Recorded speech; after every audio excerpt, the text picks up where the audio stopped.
had a parent share an article and then also ask 2 questions, and I'm going to sit there and discuss the article because I think it's very pertinent to my answer. The first question was whether my firm, whether I was going to get involved in the mask mandate battle against boards of education. And the second question is whether or not my firm was going to get involved if schools begin mandating vaccine as a condition for participating in school. And the simple answer to the first one is no, not going to get involved on the school board mask mandate, and I'll explain why I think that fits well with the shared article. And the second one is if schools begin to mandate these emergency use authorized vaccines as a condition for school, then yes, I can see us getting involved in that. Completely different analysis and a completely different reason. You don't have medical intrusions into the body, things you can't take back, things you can't undo. Masks are a little bit different. I still fall on the ground that mandates are wrong. People should be given choice.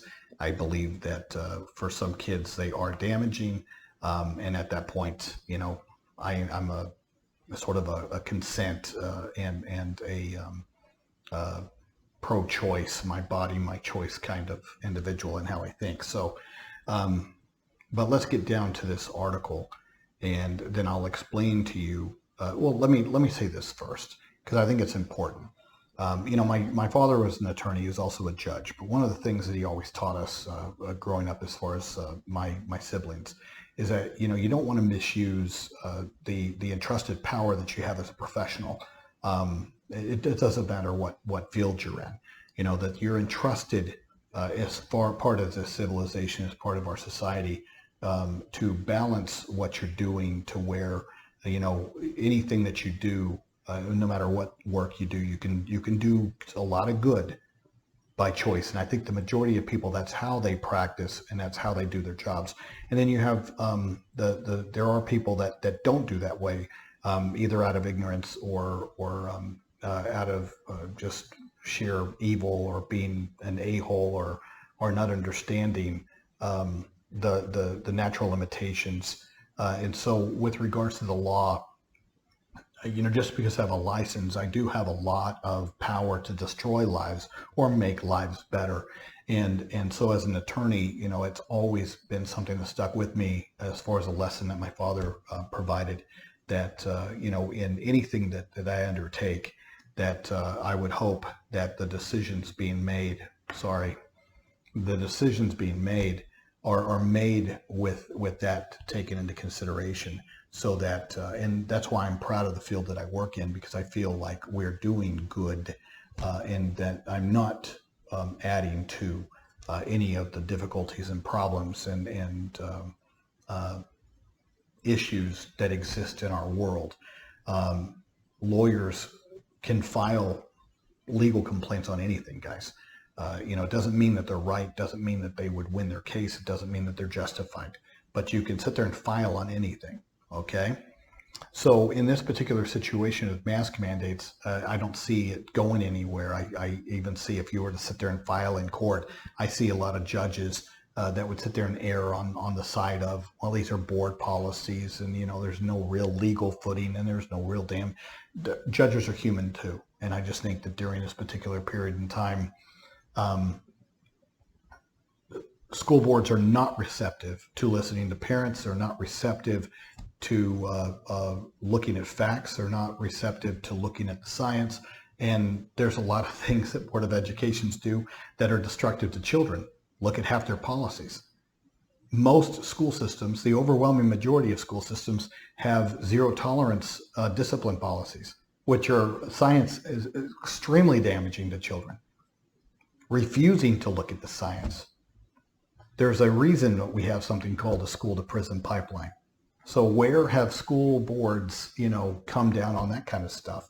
So to sit there and say that they're receptive to, let's say, a James Gallini argument against mask mandates, they're not receptive. Because if they were receptive, then they would stop this nonsense that's damaging the kids, but they're not stopping it. And I see these parents and these professionals that are impassioned at these board meetings, and I encourage you to continue to go and continue to raise your voice. I think it's important because it will have an effect, and it is having an effect. And so you need to continue to do it. But to sit there and let's say collectively combine parents' monetary resources to pay to me to be that voice, no, it's a misuse of those resources. I am a weapon, and you want to make sure that you're using me correctly. I want to be used correctly. I am a nuclear option. I am a weapon, and there are times when you need to use me, because that's where corrective action happens. And that's where we sit there and we fix things. But it's got to be within that realm and that parameter to where it's effective, and it has long-term impacts, systemic impacts. And this isn't the masking thing. That's not a way to use me, because for example, let's say that I go in, I file something in a court, and let's say that the judge, for whatever reason, goes, I'm not going to do that. Well, now I just reinforced the school board or people that believe in mandates, that they were justified and they were moral and they were right in what they're doing. And I'm not going to sit there and lend credence to that. I'm not going to sit there and validate that. I am not going to help contribute to what I call bad law or bad precedent.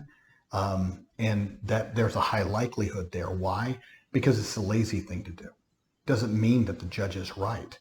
I can't tell you how many times throughout history we have very, very bad court decisions, because people are human and people are caught up in this moment. And that's the easy thing, to err on the side of safety. Vaccines, different, totally different. And so I think that at the end of the day, that's a much stronger argument and a stand, because it is so intrusive with regards to who we are as humans and what goes into our body, not to have that mandated and forced by an entity, a government, by other people. Shameful. Shameful. Some of you support that. Shameful. Okay. So how do you attack this if not using me as a weapon, with regards to these mask mandates? And guys, let's use this article. This is a 7-year-old girl, Palm Beach County, Florida schools, okay? Palm Beach County schools, all right? And you sit there and you go, well, wait a minute, James. DeSantis and then the Florida Department of Education and the Florida Department of Health have banned mandates for masks inside the schools. So how is Palm Beach County and 7 other school systems in Florida, they're defying the governor, they're defying the Department of Education, they're defying the Department of Health? There's no federal mandate. The federal government doesn't have any power to mandate.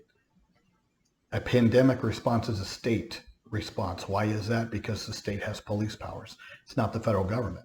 So, the CDC can make bad recommendations, but whether or not the state wants to sit there and follow those is completely up to the state, because the state's the one that has police powers to oversee a pandemic response, for example. So in this particular situation, DeSantis and the Department of Education in Florida and Florida Department of Health has left it optional on whether students wear masks or not, and preventing schools from mandating them. Now, Palm Beach County is acting in defiance of the governor, and they are acting in civil disobedience.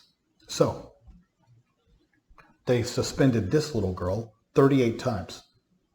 Forget that it says 38 times. 38 times since the beginning of the school year, because she will not wear a mask. Okay? And you can Google these real simple. But this is, an example of one of her suspension notices, that a mask was offered and she refused to wear her mask. This was her second, third day of in school or out of school suspension, following district protocol. District protocol sounds scary, right? Okay, so she's refusing to wear the mask. And of course, you sit there and you go, well, her parents are supporting her, encouraging her. I don't care. It doesn't matter. But she's taking a stand. No different than what Palm Beach County Schools is doing, because they are acting in defiance of the governor and other state organizations, including their Department of Health. So this little girl is doing the same thing that Palm Beach County Schools is doing. She's being punished with 38 suspensions. Palm Beach County School is being punished by having the state withhold funding in an amount equivalent to what they pay their Board of Education. Both being punished for their acts of defiance. Now, I find Palm Beach County extremely hypocritical, being that they are engaging in the same defiance and civil disobedience that this little girl is doing. Now, what I also find interesting is Palm Beach County has come out and said that on November 15th, they're lifting their mask mandate. Why on the 15th? Why these arbitrary dates? What's the difference between November 14th and November 15th? Because this virus has been so highly politicized that there is no damn difference. They just chose a date. I can sit there and tell you that with regards to these numbers, Palm Beach County can't sit there and say, oh, our mask mandate prevented X, Y, and Z compared to a neighboring school district in Seminole County that didn't mandate. They can't sit there and point to that. There's no data that's going to sit there and point to the efficacy of what they were doing, and the reliability of that data. They can't point to that. The numbers will not support that. But the numbers with regards to children transmission and death and serious illness, no different than last school year when we didn't have a vaccine and we were in more of a pandemic than we are currently. That's not to sit there and downplay what might happen next month or in 2 months. Don't know. I'm talking about the here and now, and I'm talking about a couple months ago. Why November 15th? Don't know. But I see that all over the place where we practice, where they just sort of make these things go away. What's the difference between if it was truly scientific and if it was truly for safety, then we wouldn't be making these kind of arbitrary decisions that don't make any sense. How do you fight mask mandates as a parent? The little girl is the example, guys. It is a great lesson for our kids. Civil disobedience and defiance toward these stupid board policies. It's not law. They're not going to arrest you. They're just not going to sit there and educate your kids. So what? How are they educating them anyway? And that's an education, quite frankly. I think that's a good education for your kid, to sit there and teach them that there are principles. There is ground to stand on. You have to stand for something. And that's something to stand for, in my viewpoint. Mandates are so wrong. Palm Beach County was not right in what they did. They had their consequence. They're willing to sit there and take a reduced amount of state funding. But yet they're ending their mandate. November 15th. See what happens to the little girl, but she didn't comply. So you want to make a difference? That's how you do it, guys. You go to your board meeting, you continue to be a voice, but then you try to find enough parents, including yourself. It's okay to stand by yourself every once in a while and teach your kid to stand up. Or did we forget about our grandparents, our great-grandparents that fought and marched for civil rights in the 60s alongside of our African-American brothers and sisters?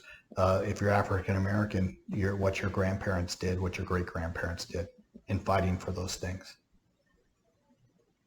What about our grandparents that occupied college buildings and campuses to protest the Vietnam War? That's civil disobedience, guys. It's defiance for public change. Government is not always right. And there was a lot of people that supported this nonsense the government was doing, from Jim Crow laws, including the courts under Plessy versus Ferguson. Horrible Supreme Court decision that helped perpetuate separate but equal nonsense for, another couple decades before, we were able to destroy it through the civil rights movement. People make change, not government. It's the pressure that we put on government that exacts change. That's where we got the IDEA from.